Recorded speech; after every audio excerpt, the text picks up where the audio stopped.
Right then, welcome back to the channel. Stephen Howson. Here's a tactical preview of how Manchester United might be able to beat Arsenal this weekend. A little bit later on in the video, I'm going to be giving you my picks and my bet for this weekend, which has been boosted by our friends at Parimatch UK. If you want to check out all of the different aspects of today's video, all the chapters are down below. Let's get into it. So Arsenal currently lying in 5th. They got 2 wins and 1 draw. That 1 draw being Fulham this weekend, where they really did not look good and they look like they might struggle. Unfortunately for United, we have lost all 5 of our recent visits to the Emirates. Didn't feel like that, but we have. And that's not a good sign going into this weekend, is it? Both teams are out. I'm going to make a big case here that both teams have been very unconvincing in our opening fixtures. And I think it's time for a statement from one of the two sides. Obviously, I hope that's United, but I fear with the issues that United have got coming into this fixture, that might be a bridge too far for us. Now, last season, Arteta largely used the 3-2 shape when building up. You would see Zinchenko, the left-back, move from being in the wide sort of full-back position. He would come and sit alongside Thomas Partey in midfield, and they would build up with 3 at the back, and then those 2 in midfield where they'd look to get on the turn, look to advance it into the likes of Odegaard, and then beyond into their forward players and their creative players. Occasionally, Ben White, who was playing right back last season, he would also move up. Zinchenko would stay back. He would be the one that's alongside Partey, and they would move up like that. It was quite fluid, and it worked quite well for them. They were pretty good. However, this season, this is going to sound like a negative, and I think Arsenal fans who've watched them this season maybe actually agree, but they're almost shapeless. It's really, really hard to define what they are doing. Where it used to be a 3-2-4-1 sort of symmetrical system, they're now seemingly going with a 3-1-3-3, very Marcelo Bielsa in the shape and framework, and they're varying off that structure. It's interesting, and maybe it'll click into gear a little bit later in the season, but at the moment, I don't think it's as working as well as the 3-2 was for them. Now, the changes to the build-up, which Arteta has actually tried to explain, is saying that he's doing it in relation to what the opposition does. And he says he's making it so that Arsenal can attack better. That's what he's saying. And to achieve this, Arsenal defenders are swapping positions freely to create different angles and manipulate their opponent's position. That's what they're seemingly trying to do. And like I said, the first thing that comes to my mind when we talk about a 3-1-3-3 is Marcelo Bielsa, although occasionally he would go 3-3-1-3 and even 3-3-3-1. At different times in different games and that. The bottom line is it's quite fluid and it's centrally quite strong. It cedes a little bit of power to the outside, but it does overload the central areas, which is why people use it. Now, the outcome of that in the initial stages against Fulham, Arsenal's movement, give them a bit of a challenge, give Fulham a little bit of a challenge in understanding their sort of tactical arrangement. And it also seemed to cause a little bit of confusion with Arsenal. The players did look a little bit disorientated, and the constant positional changes didn't really look like the players knew what they were doing a little bit. Partey, for instance, he was in the right-back area where he's lined up as a right-back, and it wasn't working, but he would also be popping up at centre-half and even in central midfield. So I can understand, this is like Marcelo Bielsa's take on total football. Which also employed at times the same sort of shape, although sometimes it would be written down as a 3-4-3. Well, 3-1-3-3 is sort of 3-4-3 if you can add up in it. So this is what Marcelo Bielsa's take on total football was, and it's obvious that Arteta he's read the same book I've read, and he's trying to implement it at Arsenal. Now, like I said, this might work for him, but at the moment, it doesn't look like the players have got the confidence in that particular sort of system. Now, generally, the midfield is going to consist of Havertz, Rice and Odegaard. And again, I think that is a mistake. I think trying to shoehorn Kai Havertz in there because he is a talented, creative player over the likes of Partey, which is going to give you a little bit more solidity in structure. I think if Arsenal went with Rice and Partey and Odegaard ahead of them, they could cause all sorts of problems for teams. And it would start with them being like really, really rigid defensively. And Saliba is a good player. He's certainly not the Rolls Royce that people have been anointing him. But if they've got the opportunity here to be a team that shuts other teams out, just by that one tweak. Having Partey alongside Rice, they would have the ability to shut teams out. He's not gone for that. He's gone a little bit more front foot and offensive, which is not the sort of Arteta that first rocked up at Arsenal. But that's the midfield he's going for, and for me it's a little bit dysfunctional. Moving Thomas Partey out to accommodate Havertz and Rice, it doesn't make a lot of sense to me, but that's what it is. The front three has been Martinelli, Nketiah and Saka, although Trossard did swap in for Nketiah against Fulham, and Martinelli's not been at the races as well. Arsenal fans, after anointing him as the next greatest thing, are also now kicking off about his performances. Arsenal fans, So when they've got the possession, when they're on the attack, the most common sort of transition you see is Partey pushes into midfield.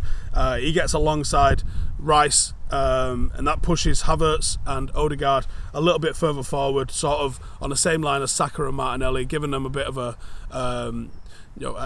2-4 sort of build-up in that sort of area, and then obviously Nketiah or Trossard ahead of them. In build-up play, you're either going to see Partey or Rice dropping into the back line. That allows the fullbacks to start pushing up and moving into somewhere where there's going to be a little bit of space for them.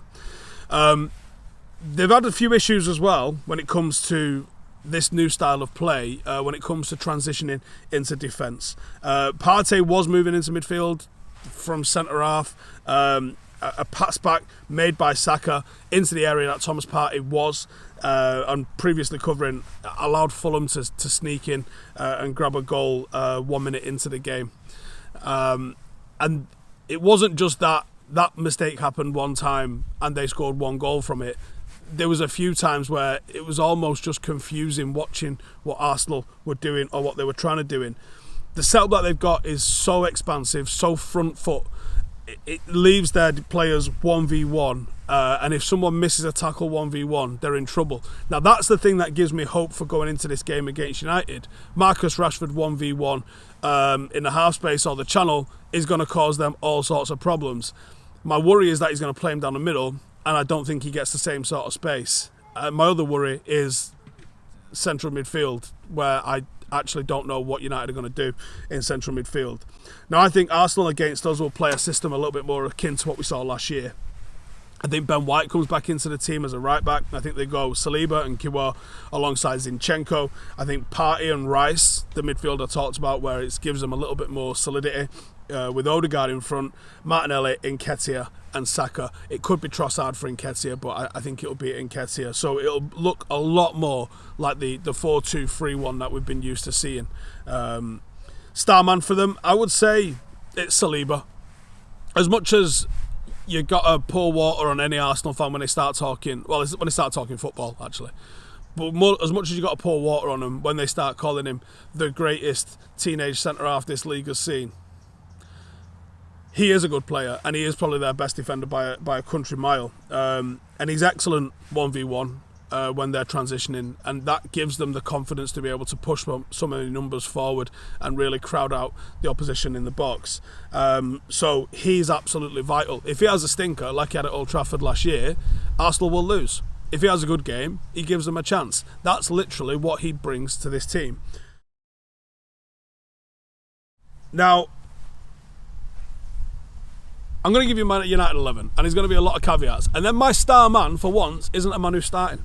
You can probably guess who. United, I'm expecting to line up as follows. I think we go... This is hard. And I'm going to get this wrong. There's no way that I'm going to guess this correct. It'll be Onana in net. Pretty confident with that. I think we go Wan-Bissaka, Dalot, Martinez and Varane. I was toying with the idea of playing Martinez left back and going a little bit more defence. He's got to shut Saka down. I think he can do that. I was toying with the idea of going Martinez there and bringing Lindelof in, who looked pretty good, but then I don't think he's going to do that. I think he's going to go with the easy option for him is to play Dalot and Wan-Bissaka, which is not ideal, but it's an option. The other option is he could play Lindelof right back if he wanted to have a little bit more comfort building up. But I think with the trickiness of Arsenal's forwards, Wan-Bissaka is a shoo-in. He's not playing bad. There's no reason to drop him to experiment with something. If he was going to experiment, if Lindelof could play left back, that would be the more often one. Or Lindelof comes into the back line and we move Martinez there, and it's way more defensive. It's a literal back four of defenders. There's no attack coming from there, but United might need that because we've been so bad on the transition that actually keeping all four defenders in your half and trying to attack through our forwards might be the move. In midfield, I think it's got to go McTominay and Casemiro. I don't see any other way that United can make this happen. With McTominay, you're going to get industry, you're not going to get quality, you're not going to have a lot of passing through the lines. That's where you maybe hope that Martinez steps up. That's where you maybe hope that Casemiro's got it on the transition, which he's shown us previously. It'll be Bruno in the 10, because of course it is. And then the big decisions really are, I think it'll be Anthony Martial down the middle. I hope it's Anthony Martial down the middle, and I hope it's time to try and prove us he's got something about him. On the left-hand side, I think Marcus Rashford. And then on the right-hand side, I think it has to be Jadon Sancho. I can't see any case or argument for it to be Anthony, but I think it'll be Anthony. And then the star man, I think it's Rasmus Højlund. I think he comes off the bench and he announces himself to the United fan base with a goal. And I think that's why he's going to be the match winner. And I think, yeah, it's going to depend on the game flow, but I think his physicality would be absolutely perfect to get him all over Saliba. If he had 4 or 5 games under his belt at the moment, I would, and we had a midfielder like Amrabat ready to go into this game, I'd be relishing this game because I think this is a great opportunity. Now, I'm going to predict United to win because I tend to always predict United to win because that's what my heart's filled with. But I also think that there's a good chance we don't.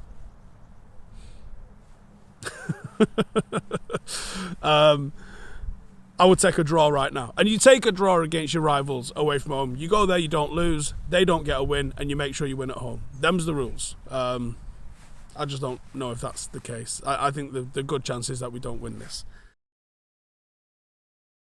Like I said at the top of the video, this video is brought to you by our partners at Parimatch. They're our partners for our matchday previews. And for this game against Arsenal, I'm going for what I think is good value, but also what I'm hoping will happen. And I'm not going to ever predict an Arsenal victory, even though I think it's entirely possible. And I'm not going to ask the lads for the odds on this either. But I have got an exclusive bet boost through Parimatch UK.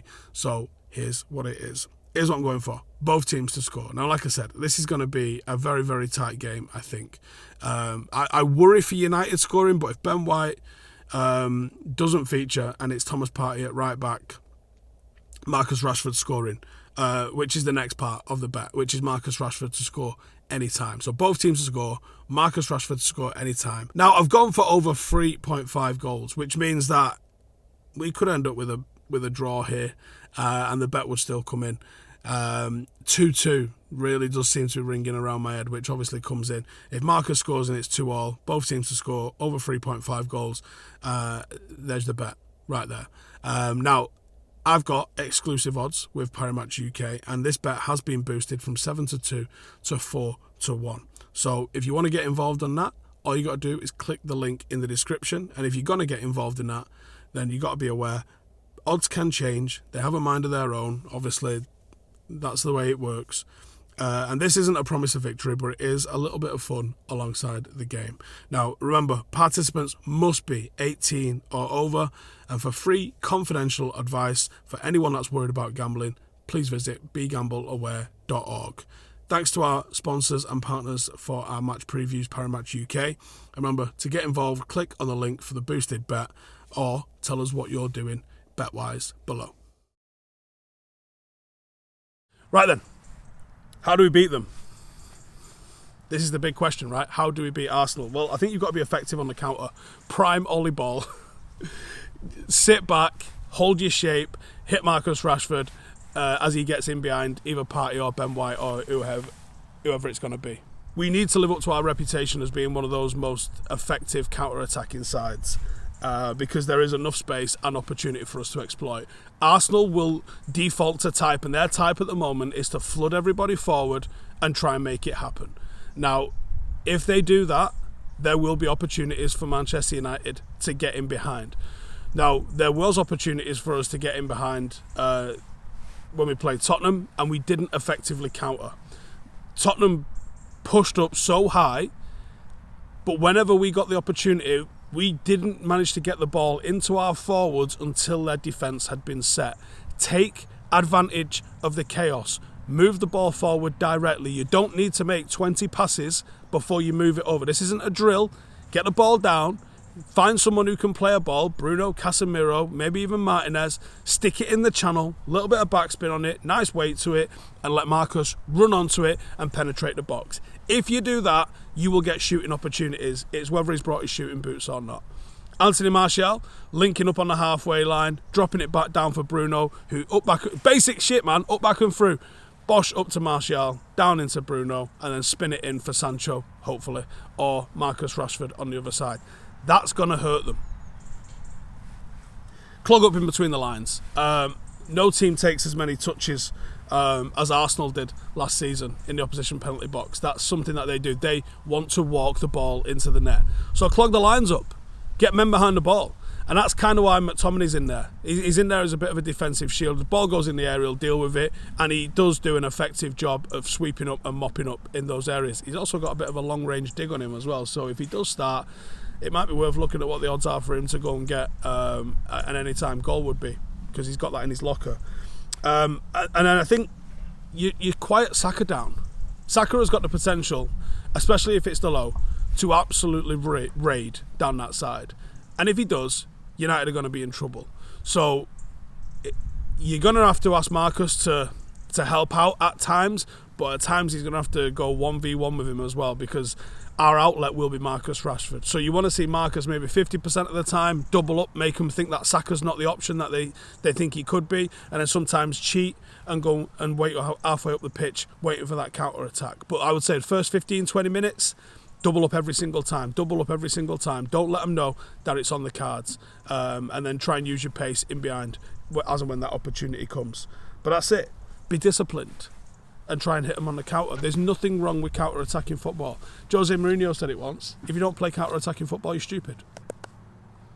Because it's a great tool. It's a brilliant tool. But that's what I think anyway. That's how I think the game will go. That is my picks and my exclusive bet boost from Parimatch UK. Check the link in the description for that. Please make sure to be over 18 and in the UK and Ireland as well. And I will see you guys in the next one. Hey, thank you for watching the video. If you are new around these parts, then don't forget to subscribe. My channel is proudly supported by my community on Patreon. If you'd like to get a little bit of extra content, a Discord group, meetups, five-a-side games, weekly podcasts, behind the scenes, and even an occasional bit of transfer news as and when I get it, then for the price of a pint, you can show your appreciation for the content that we make and get some goodies for doing so as well. Check the link in the description or click the button right here. You'll also find all of my socials here too if you want to follow me on any of those platforms. Nice one.